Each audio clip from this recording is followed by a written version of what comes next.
ভারতের স্বরাষ্ট্রমন্ত্রী অমিত শাহ বলেছেন শিলিগুড়ি করিডোর নিরাপদ আছে। তিনি শুক্রবার ৬১তম রেজিং ডে উপলক্ষে শিলিগুড়িতে সশস্ত্র সীমা বল এসএসবি এর সদর দপ্তরে যান।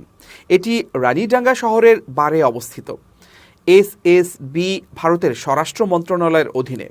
সেখানে অমিত শাহ শিলিগুড়ি করিডোরের কৌশলগত গুরুত্ব জোর দিয়ে তুলে ধরেন। বলেন, ভারত উপমহাদেশের একটি স্লিমেস্ট অংশ হল এই শিলিগুড়ি করিডোর। এটি ভারতের বাকি অংশের সঙ্গে পুরো উত্তর পূর্বাঞ্চলকে যুক্ত করেছে। এসএসবির হাতে নিরাপদ আছে এই অঞ্চল। অমিত শাহ আরও বলেন, এ অঞ্চলে এসএসবির উপস্থিতি আমাদের আস্থা বাড়িয়েছে। আমরা বলতে পারি এই করিডোর নিরাপদ আছে। এ খবর দিয়েছে অনলাইন টেলিগ্রাফ। এতে বলা হয়েছে, শিলিগুড়ি করিডোর চিকেন নেক নামেও পরিচিত। এর উত্তরে নেপাল, দক্ষিণে বাংলাদেশ। এই চিকেন নেক প্রায় ২৪ কিলোমিটার চওড়া। চীন সীমান্ত থেকে এর দূরত্ব ২০০ কিলোমিটারের কম। উল্লেখ্য, সম্প্রতি বাংলাদেশ ও ভারতের মধ্যে সৃষ্ট উত্তেজনার মধ্যে সামাজিক যোগাযোগ মাধ্যম সহ দায়িত্বশীল অনেক মাধ্যম থেকে এই চিকেন নেক নিয়ে আলোচনা করা হয়েছে। টেলিগ্রাফের রিপোর্টে অন্তর্বর্তী সরকারের একজন উপদেষ্টার এই চিকেন নেক নিয়ে দেয়া পোস্ট ও পরে তা মুছে ফেলার বিষয়টিও তুলে ধরা হয়। এর প্রেক্ষিতে ভারতের পররাষ্ট্র মন্ত্রণালয়ের মুখপাত্র রণধীর জয়সওয়াল যে প্রতিবাদ জানিয়েছেন তাও রিপোর্টে উল্লেখ করা হয়। তবে এসএসবির কর্মসূচিতে বক্তব্য দেওয়ার সময় অমিত শাহ বাংলাদেশ পরিস্থিতি নিয়ে কোনো কথা বলেননি।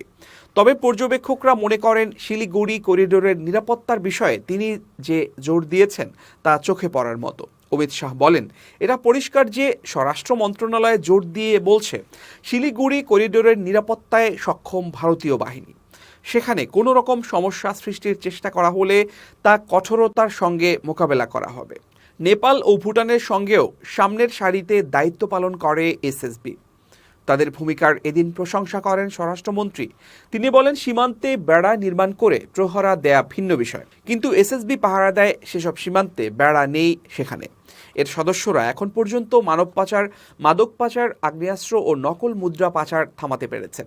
ওইসব সীমান্ত দিয়ে দেশে ভারত বিরোধীদের বিভিন্ন প্রচেষ্টা তারা থামাতে পেরেছেন।